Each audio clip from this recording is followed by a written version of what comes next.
Hello friends, welcome to my YouTube channel Amar's academy easy way to learn. तो दोस्तों, आप सबका एक बार फिर से हमारे इस यूट्यूब चैनल पे बहुत बहुत स्वागत है।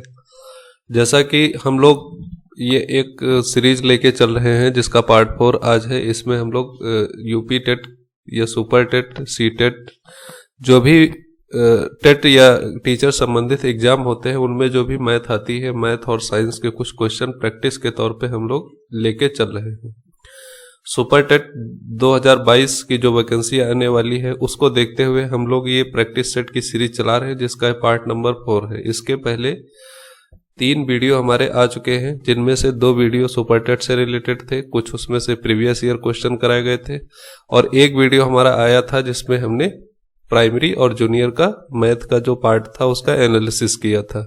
अगर वो वीडियो आप लोगों ने अभी तक नहीं देखे हैं तो उनको देखने के लिए डिस्क्रिप्शन में जाइए, वहां आपको लिंक मिलेगा, पूरी प्लेलिस्ट का लिंक, और सारे के सारे वीडियो आप लोग चेकआउट कर सकते हैं। तो वीडियो शुरू करने से पहले अगर एक बार आप लोगों ने मेरा चैनल सब्सक्राइब नहीं किया है तो प्लीज इसे सब्सक्राइब कर लिए और आगे वीडियो का एंजॉय करते रहिए। तो बने रहिए लास्ट तक, जब तक वीडियो पूरा खत्म नहीं होता। यहाँ पे बहुत मोस्ट इंपॉर्टेंट 20 मैथ के क्वेश्चन प्लस 10 जो है साइंस के क्वेश्चन, सुपर टेट 2022 से रिलेटेड जो भी अच्छे अच्छे क्वेश्चन हैं वो आप लोगों के लिए लेकर आए हैं।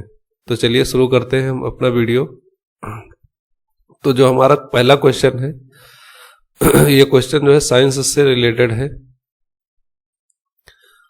क्वेश्चन नंबर फर्स्ट है साइंस का कि हाइड्रोजन परमाणु की त्रिज्या 5 × 10⁻11 मीटर है, इसे एंगस्ट्रॉम में व्यक्त कीजिए। अब यहां पे रेडियस दे रखा है 5 × 10⁻11 मीटर। ठीक है दोस्तों, अब इसको हमें एंगस्ट्रॉम में चेंज करना है। तो जैसा कि हम लोग जानते हैं कि जो एक एंगस्ट्रॉम होता है ये 10⁻⁻10 मीटर के इक्वल होता है। तो 10⁻⁻10 मीटर। अब इसको जब ध्यान से हम लोग देखेंगे तो एक चीज हम लोगों को यहां से दिखेगी, 5 × 10⁻⁻1 × 10⁻⁻10। ये जो पावर 11 थी इसको हमने 2 पार्ट में डिवाइड कर लिया, एक पावर -1 और -10, क्योंकि दोबारा से अगर इसको 10 और ये बेस इसका सेम है, मल्टीप्लाई करेंगे तो टोटल पावर -19 हो जाएगी। ये है मीटर, 5 × 10⁻⁻1 × 10⁻⁻10 मीटर। अब इतनी वैल्यू आप लोग देख रहे हैं, ये पार्ट देख रहे होंगे। ये पार्ट अभी हमने बताया, इधर देखो 10⁻⁻10 मीटर इक्वल टू क्या होता है, 1 एंगस्ट्रॉम। तो यहां से आ जाएगा 5 × 10⁻⁻1 एंगस्ट्रॉम। -1 का मतलब क्या है, 5 के आगे एक पॉइंट लगा देंगे, ये माइनस भी यहां से हट जाएगा, तो 0.5 एंगस्ट्रॉम ये इसकी रेडियस हो जाएगी एंगस्ट्रॉम में। तो ये इसका बिल्कुल सटीक आंसर होगा। इसी तरह से छोटे मोटे क्वेश्चन बेसिक से क्वेश्चन कन्वर्ट करने के लिए पूछे जा सकते हैं आप लोगों से, तो इसको ध्यान में रख के आगे के क्वेश्चन पे हम लोग बढ़ेंगे।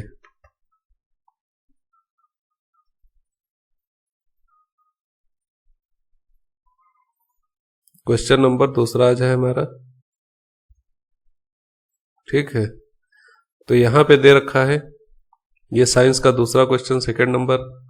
यदि किसी वस्तु का भार 9.8 न्यूटन है, अब भार को पता है आप लोग कैसे लिखते हैं, डब्लू दे रखा है 9.8 न्यूटन, 9.8 × 0 न्यूटन ये भार है, तथा गुरुत्व जनित त्वरण स्मॉल g की वैल्यू दे रखी है 9.80 न्यूटन पर kg। तो वस्तु के द्रव्यमान की गणना कीजिए, मतलब m की वैल्यू पूछी गई है। तो हम लोग जानते हैं W बराबर क्या होता है, mg। W बराबर क्या होता है, mg। तो m की वैल्यू फाइंड आउट करनी, तो यहां से स्मॉल m इक्वल टू आ जाएगा W/g। वेट दोस्तों कितना दे रखा है, वेट दे रखा है 9.8 × 0 अपॉन ग्रेविटी, जो ग्रेविटेशनल एक्सेलरेशन है वो 9.80 है। यहां से क्या करेंगे, पॉइंट काटेंगे, ऊपर एक 0 और इंक्रीज करना पड़ेगा। तो यहां से 0 से 0 कैंसिल हो जाएगा, 98 1 जा 98 और 98 10 जा 980। तो m की वैल्यू कितनी आ गई, 10 kg। तो ऑप्शन नंबर बी जो होगा वो इसका बिल्कुल राइट आंसर होगा। नेक्स्ट क्वेश्चन पे आते हैं। यदि किसी वस्तु को एक दर्पण के सामने निकट रखने पर प्रतिबिंब सीधा बने किंतु दूर रखने पर प्रतिबिंब उल्टा बने तो वह दर्पण होगा।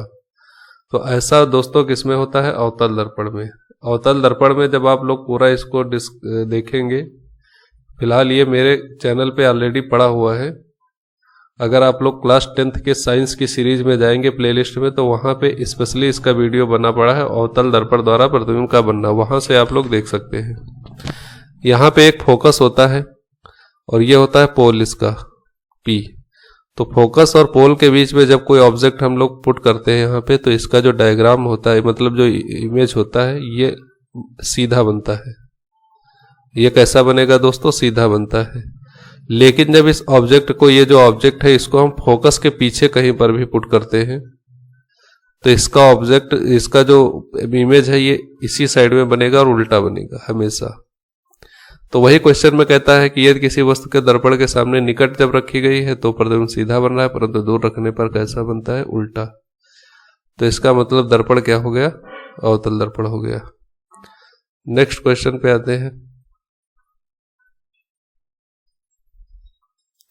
प्राकृतिक गैस का मुख्य घटक है या मुख्य अवयव क्या है? प्राकृतिक गैस जो होती है, नेचुरल गैस का मुख्य अवयव क्या होता है दोस्तों? ये होता है मीथेन। मीथेन जो है प्राकृतिक गैस का मुख्य अवयव है, इसको ध्यान में रखेंगे।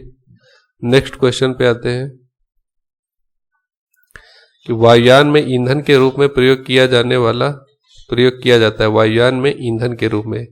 अब वायुयान हो या और कोई इंजन हो, सब में थोड़ा थोड़ा एथिल अल्कोहल अब यूज करना स्टार्ट कर दिया गया है। ये बायो फ्यूल कहलाता है, जैविक ईंधन, और इसका यूज करते हैं हम लोग पेट्रोलियम से जो पॉल्यूशन होता है उसको डिक्रीज कराने के लिए। तो ये एथिल अल्कोहल का यूज जो होता है एज अ फ्यूल बहुत ज़्यादा इंक्रीज हो रहा है। धीरे धीरे पेट्रोल के साथ एथिल अल्कोहल की मात्रा बढ़ाई जा रही है, जिससे कि पेट्रोल की जगह पर प्योरली एथिल अल्कोहल का ही यूज किया जा सके। तो ये याद रखना इंपॉर्टेंट क्वेश्चन है, क्योंकि आपके ईवीएस से संबंधित है, पर्यावरण से संबंधित है, तो इसे ध्यान में रखेंगे। चलते हैं नेक्स्ट क्वेश्चन पे। दिया गया कॉपर सल्फेट का विलयन का पीएच कैसा होता है? कॉपर सल्फेट विलयन का पीएच क्या होता है? CuSO4। कॉपर सल्फेट को अगर जब पानी में डालेंगे, H2O में डिजोल्व करेंगे, तो मिलेगा कॉपर हाइड्रोक्साइड CuOH का होल ट्वाइस, प्लस साथ में मिल जाएगा H2SO4। Copper hydroxide plus H2SO4। यहाँ पे आप लोग देख पा रहे होंगे कि कभी पढ़ा होगा कि H2SO4 क्या होता है? एक ये एसिड होता है। H2SO4 एक एसिड है, और जो हाइड्रोक्साइड बना है ये एक क्षार है, और ये कैसा है? एक वीक बेस है। तो वीक बेस होने की वजह से, और H2SO4 ये एक दुर्बल क्षार, इसको बोलेंगे दुर्बल क्षार। यह है प्रबल अम्ल। तो क्या हुआ कि कॉपर सल्फेट को जल में डालने पर एक दुर्बल क्षार प्राप्त हुआ और एक प्रबल अम्ल। तो किसकी मात्रा ज्यादा होगी, किसकी प्योरिटी ज्यादा होगी उसमें? तो आप कहेंगे कि H2SO4 ज्यादा होगा, क्योंकि क्या है? प्रबल अम्ल है, तो इसका प्रभुत्व ज्यादा दिखाई पड़ेगा। तो यहां से इसका जो आंसर हो जाता है, ये कैसा विलयन पूरा होगा? ये एसिटिक विलयन होगा, अम्लीय विलयन होगा।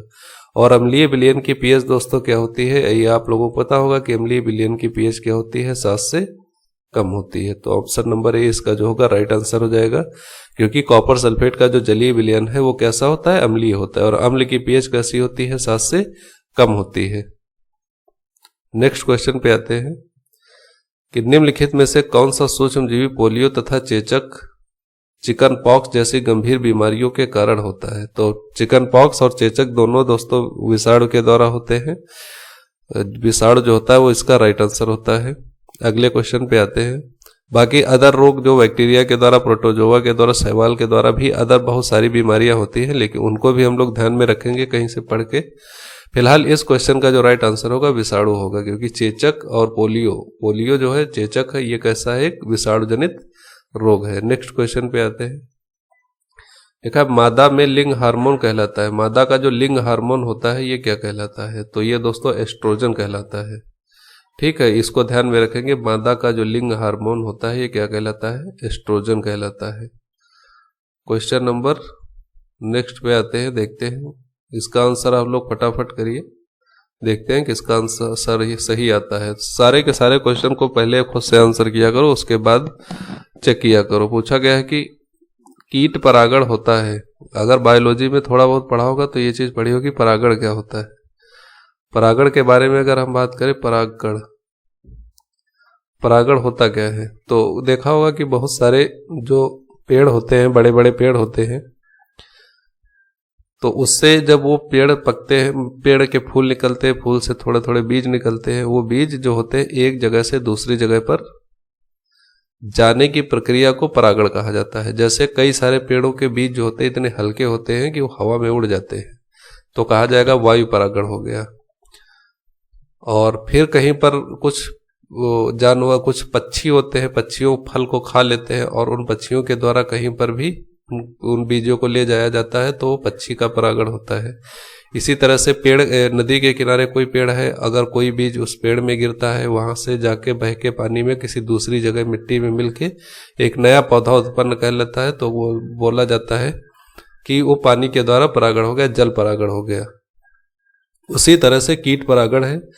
तो एक पेड़ वृक्ष ऐसा होता है साल्विया। साल्विया में ज्यादातर कौन सा परागण पाया जाता है? तो कीट परागण पाया जाता है।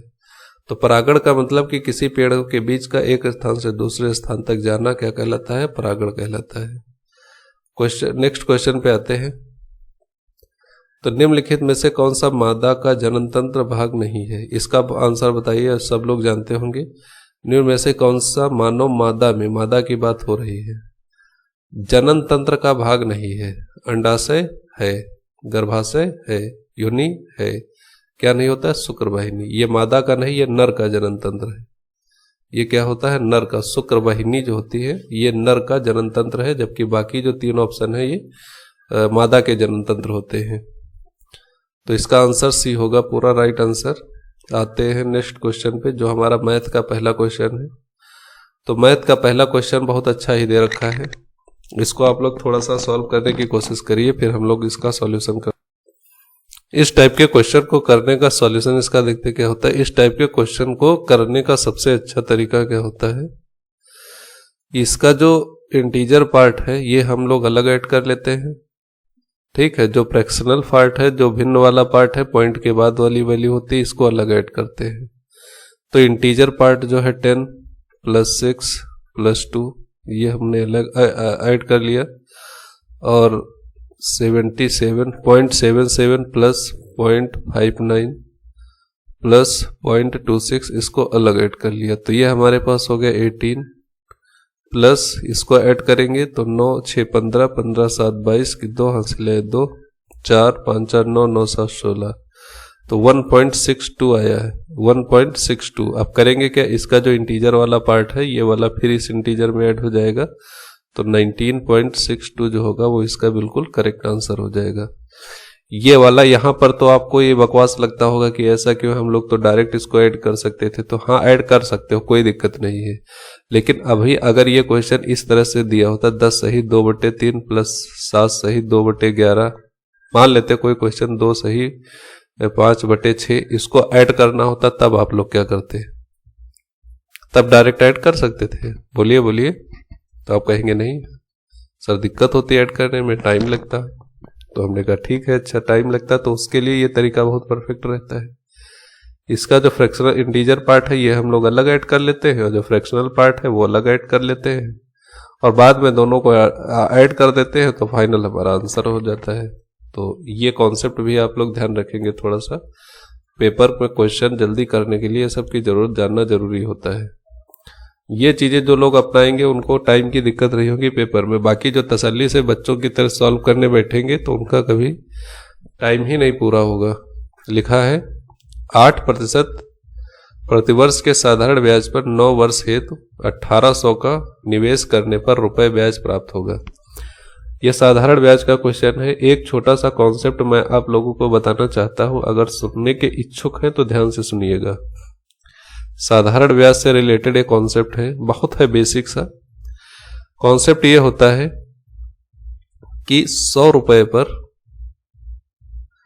एक साल में जो भी ब्याज मिलता है वही उसकी क्या होती है, ब्याज दर होती है। क्या बात समझे कि 100 रुपए पर एक साल में जो भी ब्याज मिला है वही क्या है, उसकी ब्याज दर है। मान लेते हैं कि 5 रुपए मिला, 100 रुपए पर ब्याज कितना मिला है, 5, तो इसकी दर जो हो जाएगी वो 5% हो जाएगी। अब अगर कह दो ब्याज 20 रुपए मिला होता, ठीक है, एक साल में 100 रुपए पर एक साल में 20 रुपए मिला है, तो इसका दर क्या हो जाएगी, 20% हो जाती। अगर 20 ब्याज मिलता है तो अगर 15 रुपए ब्याज मिल रहा है कि 100 रुपए पर एक साल में कितना ब्याज मिला, 15 रुपए, एक साल की बात हो रही है, तो यहां दर क्या हो जाती, दर इसकी 15% हो जाती। अगर हम कह रहे हैं कि दर किसी की दर क्या है, 30% है, तो दर 30% कहने का मतलब क्या है कि 100 रुपए पर एक साल में कितना रुपया मिला होगा, उसको आप कहेंगे, क्या कहेंगे, 30 रुपये मिला होगा। जैसे ऊपर के क्वेश्चन में हमने बताया कि 100 रुपए पर एक साल में जो भी रुपया मिलता है, ब्याज मिलता है, वही क्या होती है, उसकी दर। 100 रुपए पर एक साल में 20 रुपया मिला अगर ब्याज, तो यही इसकी क्या हो गई, दर हो गई। फिर 15 रुपए अगर ब्याज मिलता है तो ये दर उसकी हो जाती है। अब हमने थोड़ा सा घुमा के बोल दिया कि दर अगर 30% है, तो इसका कहने का मतलब बता सकते हो कि 100 रुपए में एक साल में कितना रुपया मिला होगा ब्याज के रूप में। तो आप कहेंगे दर अगर 30% है तो 30 रुपये मिला होगा, क्योंकि 100 रुपए पर एक साल में मिलने वाला ब्याज वो ब्याज दर के बराबर होता है, तो जो दर है वही उसका ब्याज है। ठीक, ये छोटा सा कॉन्सेप्ट है, इसको हम यहाँ पे तुरंत अप्लाई कर सकते हैं। तो पूछा गया है कि 8% प्रतिवर्ष के साधारण ब्याज पर 5 वर्ष हेतु 1800 का निवेश करने पर कितना ब्याज प्राप्त होगा। तो हमने कहा कि 100 रुपए पर एक साल में जो भी ब्याज मिलेगा वही दर होगी, या जो दर होगा उतना ही ब्याज मिलेगा। तो 8% दर है, इसका मतलब 8 रुपया मिलेगा इसको। एक साल में कितना मिलेगा, 100 रुपए पर कितना मिलेगा, 8 रुपये मिलेगा। लेकिन रुपया हमारे पास है कितना, 1800 है, तो इसको 18 से मल्टीप्लाई कर देते हैं। तो 18 से मल्टीप्लाई करोगे तो हो जाएगा 1800। तो 1800 पर एक ईयर में कितना ब्याज मिलेगा, यहां भी 18 से मल्टीप्लाई करते हैं तो 18 × 144। तो 1800 पर एक साल में 144 रुपए ब्याज मिल रहा है, लेकिन कितने साल का हमको निकालना है, 5 साल का निकालना है। तो हम लोग इस बार इसको 5 से मल्टीप्लाई कर देंगे कि 1800 पर एक साल गुणे 5, मतलब 5 साल में जो रुपया प्राप्त होगा वो कितना प्राप्त होगा, यहाँ पे 5 से मल्टीप्लाई करेंगे, 5 चौके 20, 5 चौके 20, 4 24, 5 1 9 5 6 7 740, 5 चौके 20 की 0 हासिल है 2, 5 चौके 20 2 22, 5 2 7, तो 720 रुपए जो हो गया इसका ब्याज हो गया। तो ये छोटा सा कॉन्सेप्ट था, इसके आधार पे साधारण ब्याज के आप बहुत अच्छे अच्छे क्वेश्चन कर सकते हैं। अगर ये नहीं याद रखना चाहते हैं तो एक छोटा सा फॉर्मूला होता है, वो भी याद रख सकते हैं। फॉर्मूला होता है सिंपल इंटरेस्ट बराबर P मूलधन गुणे दर गुणे समय बटे 100। तो यहां से हमको क्या निकालना था, SI साधारण ब्याज निकालना था। मूलधन कितना दिया है 1800, दर कितना है 8%, समय कितना है 5 साल बटे 100। 100 से 100 कैंसिल हो गया, 18 × 144 और गुणे 5 टोटल करेंगे तो 720 फाइनली इसका आंसर आ जाएगा। तो दोनों तरीके लगा सकते हैं, बट ये भी तरीका अच्छा है, जो समझ जाते हैं वो इसी तरीके सॉल्व करने की कोशिश करेंगे तो बहुत अच्छा रहेगा।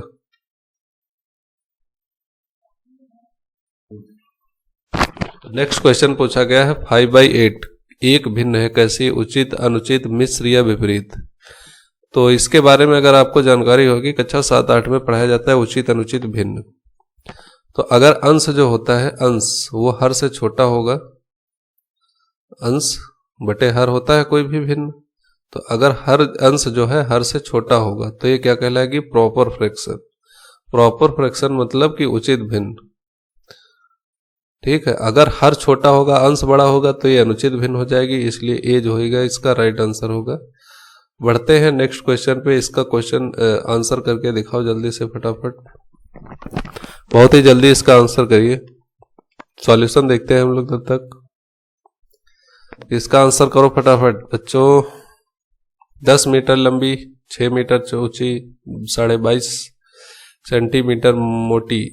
अब देखो 10 जो है मीटर में, लंबाई मीटर में, ऊंचाई मीटर में और चौड़ाई दे रखी है ऊंचाई सेंटीमीटर में। तो ये बात ध्यान में रखेंगे थोड़ा सा। मोटी दीवार बनाने के लिए कितनी ईंटों की आवश्यकता होगी? प्रत्येक ईंट का आकार 25 सेंटीमीटर, 12 गुणे 9 सब सेंटीमीटर में। तो इनको जो मीटर में दिए हैं इनको भी सेंटीमीटर में हम लोग बदल लेंगे।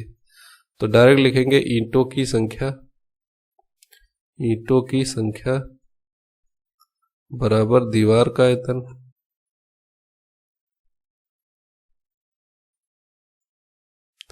बटे एक ईंट का आयतन।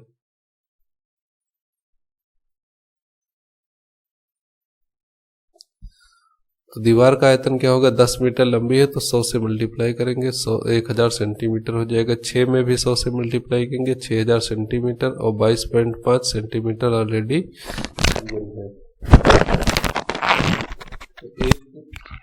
एक उसका लगाते हैं। एक ईंट का जो आयतन होगा वो कितना होगा?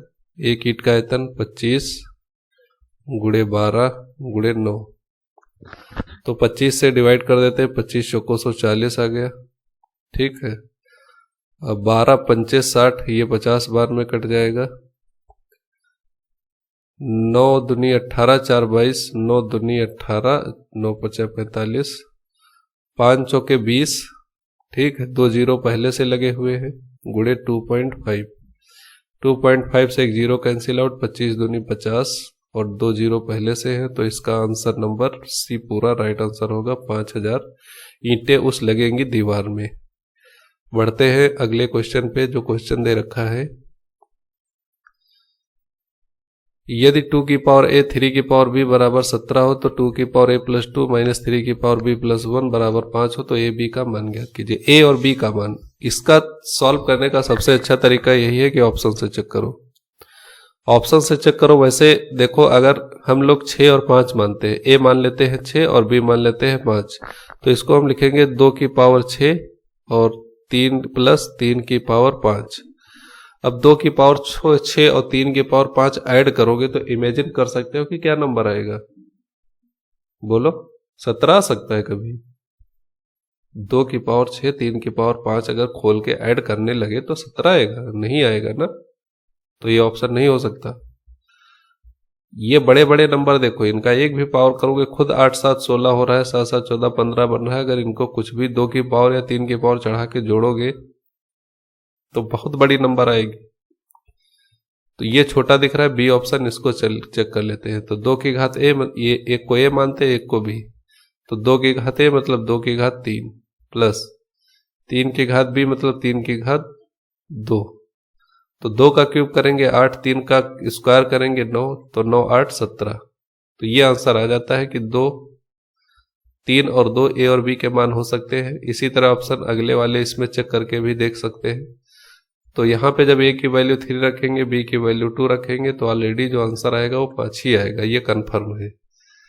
तो हम आगे क्वेश्चन पे बढ़ते हैं और बी ऑप्शन इसका राइट आंसर होता है। अगला क्वेश्चन जो हमारे पास दे रखा है वो है ज्योमेट्री का।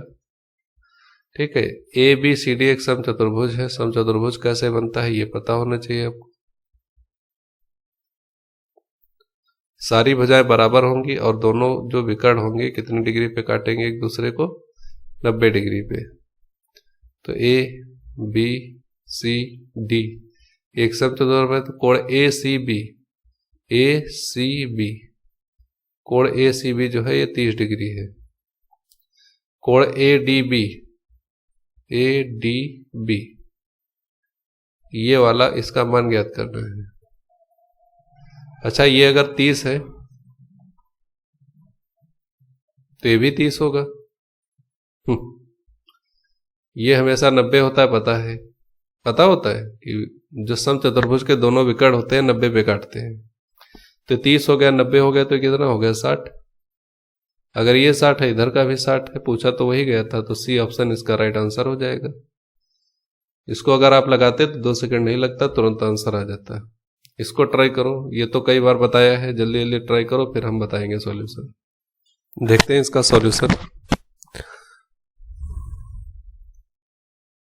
तो यहाँ पे जो लिखा हुआ है क्यूब रूट ऑफ 9, तो 9 के क्यूब रूट को हम लोग लिख सकते हैं 1/3। फोर्थ रूट ऑफ 11 1/4, 17 की पावर 1/6।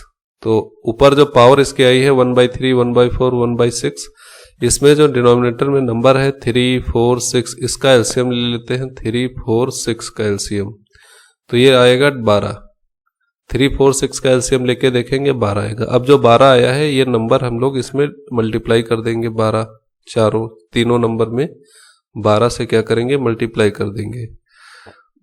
मल्टीप्लाई करने के बाद ये 4 बचेगा, 4 3 12 बचेगा, 6 दूनी 12 ये बचेगा। तो 9 की पावर 4, 11 की पावर 3 और 17 की पावर 2। 9 की पावर जब 4 करोगे तो 9 की पावर 4 कितना होता है, ये 11 की पावर 3। अच्छा ऐसे आइडिया लगाओ कौन सा नंबर बड़ा हो सकता है, कौन सा नंबर सबसे बड़ा होगा। तो 9 की पावर 4 11 की पावर 3 क्या होता है, 11 11 में 121, 13 31। 9 की पावर 3 होता है 729 इंटू 9। तो 9 9 81, 9 2 18 8 26 और 9 7 63 64 65, 6561। तो 9 की पावर 4 ये नंबर बड़ा है। इसका मतलब ये किसको रिप्रेजेंट करता है, क्यूब रूट ऑफ 9 को, क्योंकि 17 की पावर 2892। तो ऑप्शन नंबर ए जो होगा इसका करेक्ट आंसर हो जाएगा, क्योंकि क्यूब रूट ऑफ 9 जो होगा वो यहाँ पर सबसे बड़ा नंबर होगा। नेक्स्ट क्वेश्चन पे आते हैं। क्वेश्चन दिया हुआ है कि x equal to 2, y equal to 1, z equal to -3, then find the value of x cube y cube plus z cube minus 3xyz। बहुत ही अच्छा क्वेश्चन है, प्यारा क्वेश्चन है। यहाँ पे सबसे पहले हम लोग क्या करेंगे, x plus Y plus Z की वैल्यू फाइंड करेंगे कितनी है। तो आप कहेंगे कि x की वैल्यू 2 दिया है और y की वैल्यू 1 दी है और z की वैल्यू -3 दे रखा है। तो इसको जब हम लोग टोटल ऐड करेंगे तो नंबर आएगा 0। अगर x plus Y plus Z 0 आ जाता है तो इसका मतलब क्या होता है कि x cube plus Y cube plus Z cube minus 3xyz की वैल्यू भी कितनी होगी, 0 होगी। 100% ये ट्रिक या ये फैक्ट आप लोग याद रखेंगे तो आपको पेपर में बहुत हेल्प होने वाली है। अगर तीनों का सम जो नंबर दे रखा है एक्स वाई प्लस जेड, ये सम 0 अगर दे रखा है तो इसका मतलब X cube plus Y cube plus Z cube minus 3xyz की वैल्यू क्या होगी, 0। या फिर ऑप्शन ऐसे भी पूछ सकता है X cube plus Y cube plus Z cube बराबर 3xyz। डायरेक्ट केवल इसकी वैल्यू पूछा होता और ऑप्शन में ये नंबर दिया रहता तो ये इसका राइट आंसर हो जाता। फिलहाल ये बात आप लोग थोड़ा सा अपने माइंड में समझ के चलेंगे क्या पूछना चाहता है पेपर में। आते हैं नेक्स्ट क्वेश्चन पे। दिया हुआ है यदि किसी समकोण समद्विबाहु त्रिभुज का परिमाप 4√2 + 4 सेंटीमीटर है तो कर्ण की लंबाई है। समद्विबाहु समकोण है तो ये हमारे पास एक त्रिभुज है जो समकोण है और समद्विबाहु है। तो ये साइड जो हो जाएगी a√2 हो जाएगी, क्योंकि जब हम लोग पाइथागोरस सॉल्व करेंगे कर्ण स्क्वायर बराबर आधार स्क्वायर प्लस लंब स्क्वायर, तो यहां से जो कर्ण की वैल्यू आएगी वो क्या आएगी, a√2। आधार भी a है लंब भी a है, दोनों का सेम का स्क्वायर करोगे तो a√2 आ जाएगा। अब यहां पे कह रहा है कि परिमाप दे रखा है 4√2 + 4 परिमाप दिया है। तो परिमाप अगर हम लोग इसका देखेंगे कि परिमाप तो दे रखा है 4√2 + 4, लेकिन क्वेश्चन से जब परिमाप देखेंगे तो यहाँ पे देखो ये जो डायग्राम से परिमाप दिया है, परिमाप मतलब तीनों भुजाओं का योग, तो a + a + a√2। अब आगे देखोगे लिखा हुआ है 4√2 + 4, यहां से कहोगे कि ये 2 a + a√2 दिया है और आगे 4√2 + 4 दिया है। तो यहां से एक चीज देखने वाली है कि a कॉमन ले सकते हो या सॉल्व करने के लिए कोई और तरीका सोच सकते हो। 2 कॉमन ले लो, या फिर कंपेयर कर लूं। जैसे 2a की जगह पर इधर क्या लिखा हुआ है 4। रियल पार्ट का रियल पार्ट से कंपैरिजन होगा, जो मतलब रेशनल नंबर है। ये क्या है, परिमेय संख्या है 2a और इधर परिमेय संख्या 4 है। इधर अपरिमेय संख्या a√2, इधर है 4√2। तो a√2 को हम कंपेयर करेंगे 4√2 से, क्योंकि रेशनल नंबर का रेशनल मतलब रियल पार्ट का रियल पार्ट से इक्वेट करेंगे और इमेजिनरी पार्ट का इमेजिनरी पार्ट से। हियर √2 कैंसिल आउट हो जाएगा, a = 4 आ जाएगा, जो क्या होगी कर्ण की लंबाई जो होगी इसकी वो a√2 4√2 कर्ण की लंबाई, ये √2a का मान आएगा। थोड़ा सा यहाँ पे ध्यान से देखते हैं ये चीज क्या दिया है। यहां से एक काम करो,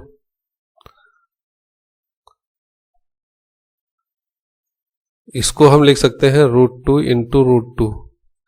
अब √2 कॉमन ले लो। जब √2 कॉमन लोगे तो यहां पे केवल a बचेगा प्लस ये बचेगा a√2 और सामने लिखा हुआ है 4√2। सामने से क्या करोगे कि सामने से भी कॉमन छोड़ो, कॉमन ना लो, यहाँ पे ए भी अंदर से कॉमन ले लो। ए अंदर से कॉमन लो, यहीं पे ले लेते हैं, ये वाला ए भी कॉमन ले लो। चलो जब ए कॉमन ले लेंगे वह यहाँ 1 बचेगा, यहाँ पे ए आ जाएगा a√2 1 + √2। यहां से 4 कॉमन लोगे तो 4, तो √2 + 1 बचेगा। तो अब देखो ये जो 4 लिखा है किसकी जगह पे लिखा है, a√2 की जगह पर लिखा है। a√2 की जगह पर क्या लिखा है 4। तो a√2 यहाँ पे क्या था, कर्ण था, और इसी की वैल्यू क्या मिली है हमको 4 मिली है। तो यहाँ पे जो कर्ण की लंबाई कितनी हो जाएगी दोस्तों, ये हो जाएगी 4। आते हैं अगले क्वेश्चन पे। एक ठोस बेलन जिसकी ऊंचाई 12 सेंटीमीटर है और व्यास 10 सेंटीमीटर है, उसी ऊंचाई और आधार के उसी व्यास का एक शंकु को काटकर खोखला किया गया है, तो शेष ठोस का लगभग आयतन कितना होगा। अब कह रहा है ठोस बेलन है जिसकी ऊंचाई कितनी है 12 है, व्यास क्या है, ऊंचाई 12 है 12 सेंटीमीटर और व्यास 10 है, तो रेडियस कितना हो जाएगा 5 सेंटीमीटर।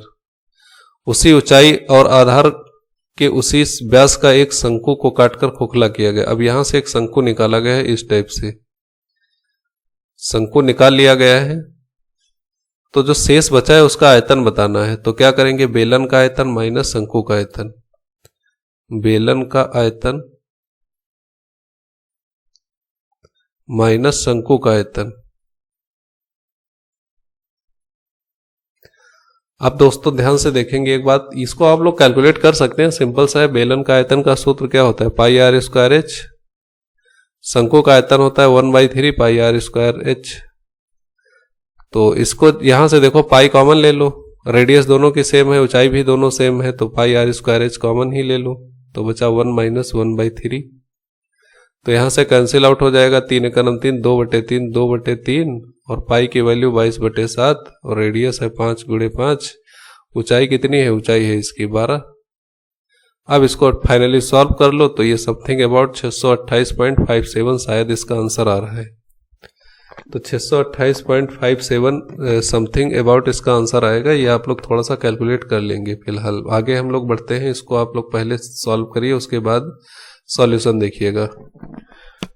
जल्दी जल्दी करिए फटाफट, बहुत हो गया तुम लोगों का, बैठे बैठे देखा करते हो एक क्वेश्चन नहीं सॉल्व किया गया है। चलो जल्दी उठाओ पेन पेपर, सॉल्व करो। हम ही अपना सॉल्यूशन शुरू करते हैं, लेकिन पहले अपना वीडियो पॉज करो, सॉल्व करो, उसके बाद आगे बढ़ेंगे। यहां पे दे रखा है 1/√2 माइनस √5। इसको हम लोग क्या किया, माइनस और ये एक पास लिख लिया और प्लस √3। तो इसका एक हमने थोड़ा सा जोड़ा बना लिया, प्लस 1/, यही काम यहां पे करेंगे √2 माइनस √5 और माइनस √3। ये थोड़ा हमने क्या किया, अरेंजमेंट किया है, सेपरेट किया है थोड़ा सा हल्का सा। तो नीचे आप लोग देख रहे होंगे ये a है, ये b है, ये a है, ये b है। तो a plus B a minus B. तो नीचे एलसीएम ले लेंगे दोनों का, एलसीएम दोनों का multiplication 1√2 minus √5 plus √3 into √2 minus √5 minus √3। इनको भी अलग ब्रैकेट में रखेंगे तो ये इसका एलसीएम मिलता है। अब यहाँ पे क्रॉस मल्टीप्लाई, तिरछा इसका 1 से मल्टीप्लाई, इसका इधर 1 से, तो ऊपर जो आएगा √2 माइनस √5 माइनस √3 और प्लस √2 माइनस √5 प्लस √3। तो यहाँ से देखोगे माइनस √3 प्लस √3 कैंसिल आउट हो जाएगा, बाकी जो नंबर हो जाएगा वो 2 टाइम्स ऐड हो जाएगा, 2√2 माइनस √5 अपॉन में देखो ये a प्लस बी और ये a minus B, a square minus B square, मतलब √2 प्लस माइनस √5 का स्क्वायर माइनस बी स्क्वायर मतलब √3 का स्क्वायर। यहाँ से फायदा ये मिलेगा। ऊपर तो अभी हम लोग सेम ऐसे ही रखे रहने देंगे, √2 माइनस √5 अपॉन में थोड़ा सा इसका होल स्क्वायर खोलेंगे तो √2 का स्क्वायर प्लस √5 का स्क्वायर माइनस 2ab, 2√2 इंटू √5। अब माइनस के बाद ये 3 का स्क्वायर रूट कट जाएगा, ये 3 हो जाएगा। ऊपर को थोड़ा सा ऐसे ही रखते हैं, 2√2 माइनस 5 ब्रैकेट में अपॉन देखो ये √2 का स्क्वायर कटा, √5 का स्क्वायर कटा, तो 5 2 7 और 7 ये 7 हो जाएगा, माइनस 3 कितना बचेगा 4 प्लस ये 2√5 2√2 इंटू 5 तो 2√10 2√10। ऊपर से 2 2 कैंसिल आउट कर सकते हैं, 2 2 जा 4 2 1 जा 2। तो हमारे पास जो बचा है फाइनल ये है √2 माइनस √5 अपॉन नीचे बचेगा 2 प्लस √10। अब इसको हमें समस्या और थोड़ा सॉल्व करना पड़ेगा, तब जाके हम लोग अपने आंसर के पास पहुंचेंगे।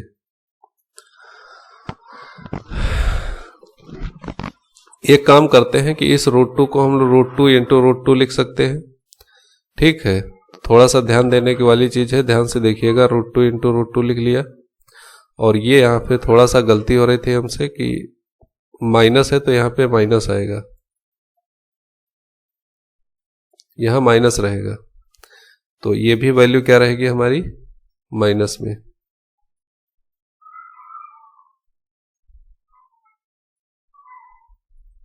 ये माइनस है तो यहां पर भी माइनस होगा। अच्छा 10 को हम लिख सकते हैं √5 इंटू √2 जो जैसे पहले लिखा था। यहां से √2 जैसे ही कॉमन लेंगे तो ऊपर √2 माइनस √5, नीचे से √2 कॉमन लिया तो यहां से √2 कॉमन चला गया, बचेगा √2 माइनस √5 क्योंकि ये भी कॉमन चला गया है, √2 माइनस √5। अब देखोगे क्या बड़ा बड़ा यहां से आंखों से दिख रहा है कि ये कट कैंसिल आउट हो जाता है, 1/√2 मिल जाता है। तो बी ऑप्शन जो होगा इसका बिल्कुल राइट आंसर होगा। थोड़ा कैलकुलेटिव क्वेश्चन था लेकिन अच्छा था। ऐसे क्वेश्चन अगर आप लोग तैयार कर लेते तो सिंप्लीफिकेशन से कैसा भी क्वेश्चन आता है तो बहुत आसानी से सॉल्व कर सकोगे। आओ अगले क्वेश्चन पे आओ, देखते हैं क्या दिया है कि सेट ए दिया है 3 4 7 8, बी दिया है 1 5 6 4 3, सी दिया है 4 5 9 3 8 6। तो A union B intersection C पूछा गया है। तो सबसे पहले हम ए यूनियन बी निकालते हैं। ए यूनियन बी का मतलब कि ए और बी के सारे सेट हम लोग लिखेंगे, बस रिपीट ना करें। तो सबसे पहले ए का हमने एलिमेंट लिखा 3, फिर दूसरा एलिमेंट 4, फिर 7, फिर 8। ए के सारे एलिमेंट लिख लिए। अब बी के केवल वही एलिमेंट लिखेंगे जो रिपीट ना करते हो। जैसे ये 1 आता है, 1 पहले सेट में नहीं था तो 1 लिख लिया। 5 की बात करें तो 5 पहले सेट में नहीं है, 5 लिख लेंगे। 6 की बात करेंगे, 6 पहले सेट में नहीं है तो 6 भी हम लोग लिखेंगे। 4 की बात करें तो 4 पहले सेट में है यहाँ पर, तो हम लोग ये 4 को छोड़ देंगे। 3 भी पहले सेट में है तो 3 भी छोड़ देंगे। तो जो हमारा ए यूनियन बी आ गया वो आ गया 3 4 7 8 1 5 6। अब सी के साथ इसका इंटरसेक्शन कराना। इंटरसेक्शन सी का मतलब 4 5 9 3 8 6। तो इंटरसेक्शन का मतलब होता है कि ए यूनियन बी इंटरसेक्शन सी।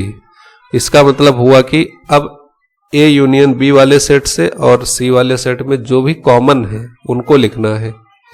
3 देखो इसमें है, इसमें भी है, तो 3 मिल गया हमको। 4 की बात करो, 4 इसमें भी है, 4 इसमें भी है, तो 4 भी मिल गया। 7 नहीं मिलेगा। 8 8 8 दोनों में है, 8 मिल गया। 1 नहीं है, 5 भी है। और बात आती है 6 की, तो 6 भी है। तो 3 4 8 1 5 6, 3 4 8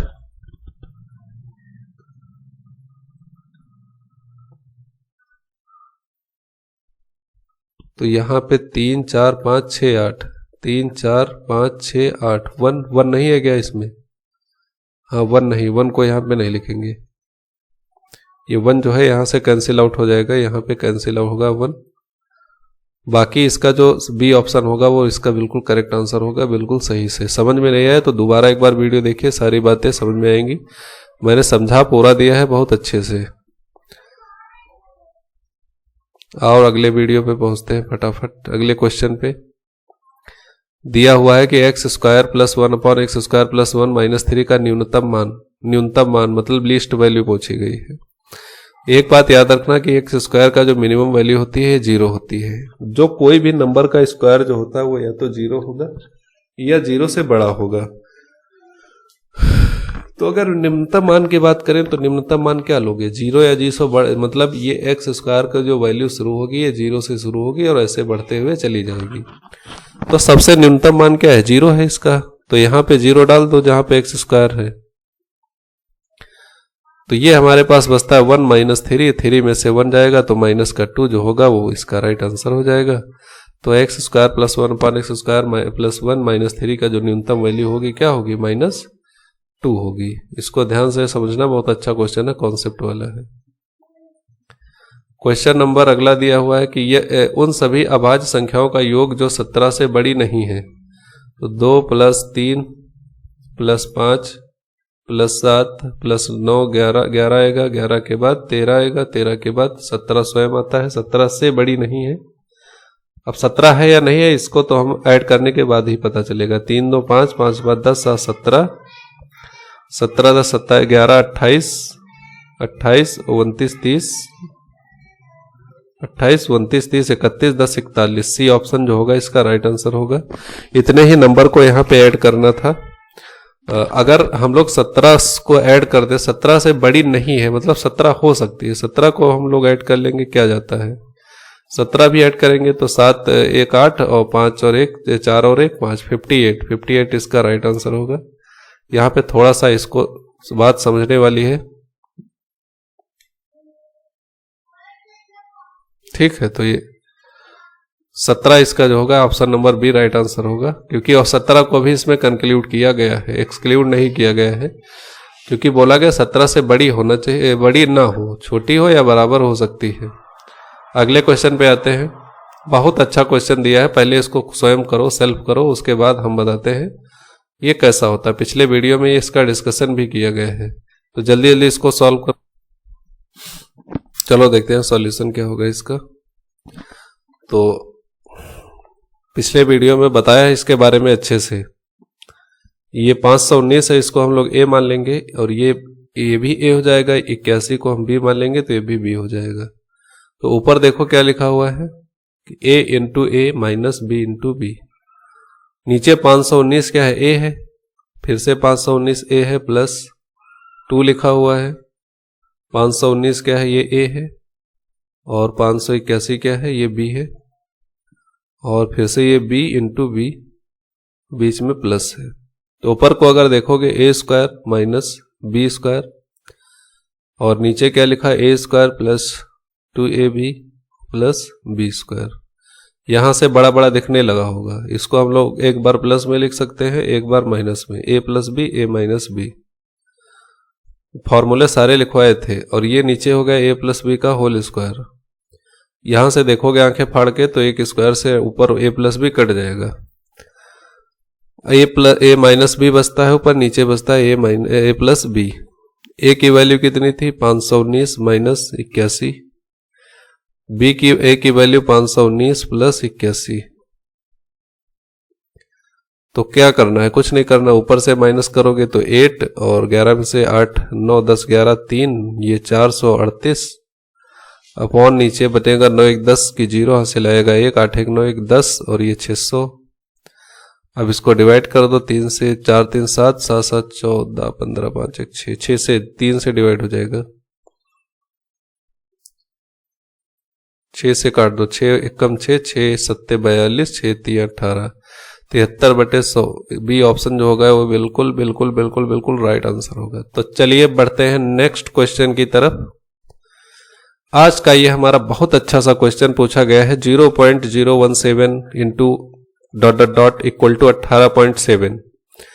तो लेट सपोज ये हमारे पास दिया हुआ है, सॉल्यूशन इसका पहले तो स्वयं करेंगे इसको, फिर इसका देखेंगे। 0.0187 इंटू ये डेट डैश को हम x मान लेते हैं और ये हमारा इक्वल है 18.7 के। तो यहां से x की वैल्यू आ जाएगी 18.7 अपॉन ये जो पार्ट लिखा है ये इसके अपॉन में आ जाएगा 0.0187।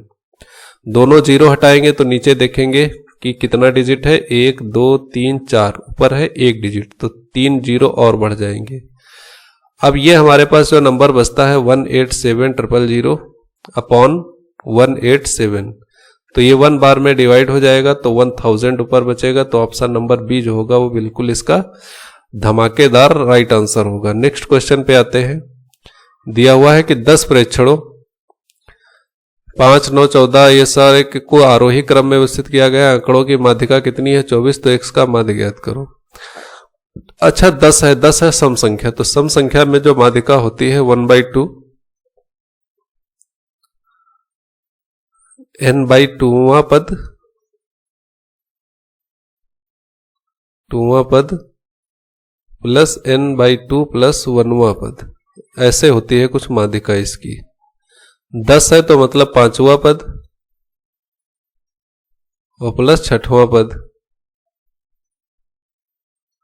तो 5 6 5वां पद और बटे में 2। 5वां पद हमारे पास क्या है, ये 1 2 3 4, 5वां पद है x + 1। 6वां पद क्या है, ये 2x - 13, 2x - 13 और ये बटे में 2 है, ये वाला 2 1/2 और बराबर में माध्यिका है तो माध्यिका होता है 24। इसको मल्टीप्लाई कर दोगे 2 को तो यहां से 3x - 12 इक्वल टू आ जाएगा 48। तो यहां से हमारे पास जो 3x इक्वल टू आ जाएगा 48 और प्लस 12 60। 3x बराबर 60/3, x बराबर 20, 3 दूनी 6 20। तो ए ऑप्शन जो होगा वो इसका राइट आंसर होगा। ये पिछले वीडियो में भी शायद मैंने कराया था, तो आप लोगों ने ध्यान से देखा होगा, तो यहां पे इसका आंसर निकाल लिए होंगे। क्वेश्चन नंबर अगला आता है हमारे पास। 14 सेंटीमीटर कोर वाले एक ठोस घन से अधिकतम आयतन का एक लंबवर्तीय बेलन काटा जाता है। इस बेलन का संपूर्ण पृष्ठ ज्ञात करो। ये बेलन है, वो बेलन ये कहां से काटा गया है, 14 सेंटीमीटर कोर वाले घन के ठोस से। तो घन का जो सरफेस होगा देखो बच्चों कुछ इस तरह से होगा दोस्तों। घन सारी साइड्स इक्वल होती हैं इसकी, तो कहने का मतलब जो ऊपर से काटा होगा तो कुछ ऐसा दिख रहा होगा और बीच में पूरा का पूरा बेलन होगा ऐसे, और नीचे जो नीचे का जो इसका पार्ट होगा वो भी एक वृत्ताकार ऐसे होगा। तो ये बेलन कटा हुआ है। यहां से देखोगे कि ऊंचाई जो है वो घन की साइड के बराबर है, तो घन की साइड अगर 14 है तो ऊंचाई भी कितनी होगी 14।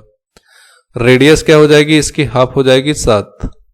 अब घन का संपूर्ण पृष्ठ टोटल सरफेस एरिया जो होता है टोटल TSA, वो इसका वर्ग पृष्ठ होता ही है जो, तो 2πRh है, और साथ में इसमें जो आधार दो है, एक ऊपर वाला एक नीचे वाला। जो संपूर्ण पृष्ठ बोल रहा है ना, तो दोनों आधार भी काउंट करेंगे, 2 × πr²h। ध्यान से देखो 2πr कॉमन मिल जाएगा यहां से, तो h + r ये बचेगा इन ब्रैकेट में। तो टोटल सरफेस एरिया यहां से काउंट कर लेंगे, 2 22/7, त्रिज्या भी 7 है और ऊंचाई है 14 और r क्या है 7 है, तो 7 7 कैंसिल आउट, 22 दूनी 44 इंटू 7 14 7 21, 21 से इसका मल्टीप्लाई करोगे तो 4 1 कम 4, तो 21 चौको 84 की 4 हासिल आया 8, 21 चौके 84 और 8 कितना हो जाएगा 92, 924। तो ऑप्शन नंबर ए जो होगा इसका वो धड़धड़ाते हुए बिल्कुल बेस्ट आंसर, धमाकेदार आंसर होने वाला है। आते हैं नेक्स्ट क्वेश्चन पे। क्वेश्चन नंबर दिया हुआ है कि कलम के सेट के अंकित मूल्य पर 15% की छूट प्राप्त करने पर खरीदार को 1751 की कीमत चुकानी पड़ी। तो कलम के सेट का अंकित मूल्य क्या हो रहा है? अब कह रहा है कि ये कलम का सेट है, पेन का सेट है, और इसके अंकित मूल्य पर 15% की छूट प्राप्त करने पर भी खरीदार को 1751 की कीमत पड़ी। मतलब 85% की वैल्यू जो है, ये मार्क प्राइस का 85% है, याद रखना। जो मार्क प्राइस मतलब अंकित मूल्य है उसका 85% जो है वो 1751 है। देखो कोई भी वैल्यू अपने आप में 100% होती है। अब कह रहा है कि अंकित मूल्य अपने आप में क्या 100% है, और कह रहा है कि 15% की छूट दे दे, तो कितना बचा? आप कहेंगे 85 बचा। तो 85% ही तो अदा कर रहा है वो 1751। तो यहां से 1% कितना हो जाएगा? तो आप कहेंगे 1751 और बटे में 85। अच्छा, मार्क प्राइस हमने माना कितना था? 100%। तो यहां से अगर हम 100% निकालने की कोशिश करेंगे तो हमारे पास टोटल इसका 100% मार्क प्राइस आ जाएगा इंटू 100। तो इसको जब डिवाइड करेंगे 5 × 9 5, 3 8, 5 7 35, ऊपर 5 3 15, 5 25, और तो यहां पे आ जाएगा 35, 0 2 0 ये, और साथ में 17। तो यहाँ पे टोटल तो आ नहीं रहा है कंफर्म कितना आएगा। तो लगभग 17 से जब डिवाइड करेंगे 17 दूनी 34, 34 और 1 बचेगा 100 हो जाएगा 17, 2000 या 2060 इसी के आसपास आना चाहिए कुछ इसका आंसर। तो समथिंग अबाउट सी आंसर आएगा कि लगभग क्या होगा 2060 रुपए होगा। नेक्स्ट क्वेश्चन पे आते हैं। लास्ट क्वेश्चन आज का हमारा है। तो संख्या ये दिया है एक वैल्यू हमारे पास कि 973.8759 में 7 के 2 स्थानीय मानों का अंतर ज्ञात करो।